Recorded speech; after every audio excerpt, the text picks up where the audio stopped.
Здравствуйте, вы смотрите канал Forest Roach. Это видео посвящено ножу Mora 510, который в последнее время стал очень популярен среди туристов-бушкрафтеров. Наверное, большинство смотрящих это видео понимает, с чем это связано. Но так или иначе, в этом видео немного поговорим про этот нож и сравним его с без преувеличения легендарным компаньоном.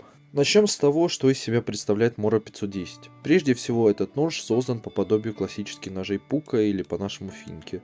Форма лезвия, рукоять, размер и углеродистая сталь по всем параметрам Mora 510 подходит под данные выше определения. За исключением того, что рукоять здесь не деревянная, а пластиковая.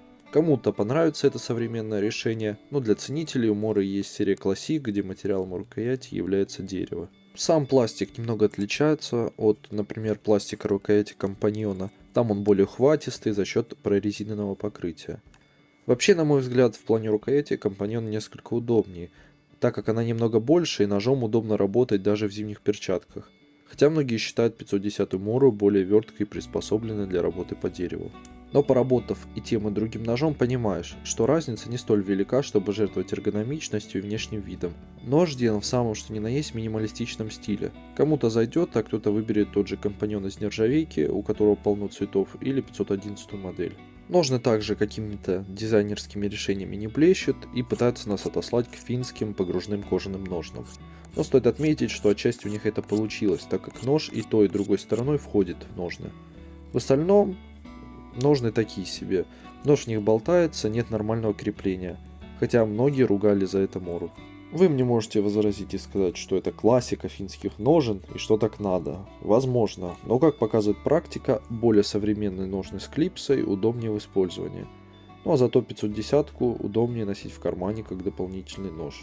Возможно, внешним видом нож не впечатляет, зато он крайне практичный в работе. И можно выполнять все работы как по дереву, так и по кухне. Сталь хоть и ржавеет, зато имеет неплохие характеристики по удержанию режущей кромки. Точить нож также не трудно, об этом есть полно видео на YouTube. Кстати, мы создали телеграм-канал, советуем вам подписаться, если вдруг что случится с YouTube, то вся информация будет там. И плюс туда мы будем выкладывать что-нибудь интересное, возможно даже неформатное для YouTube. Ссылка на канал будет в описании.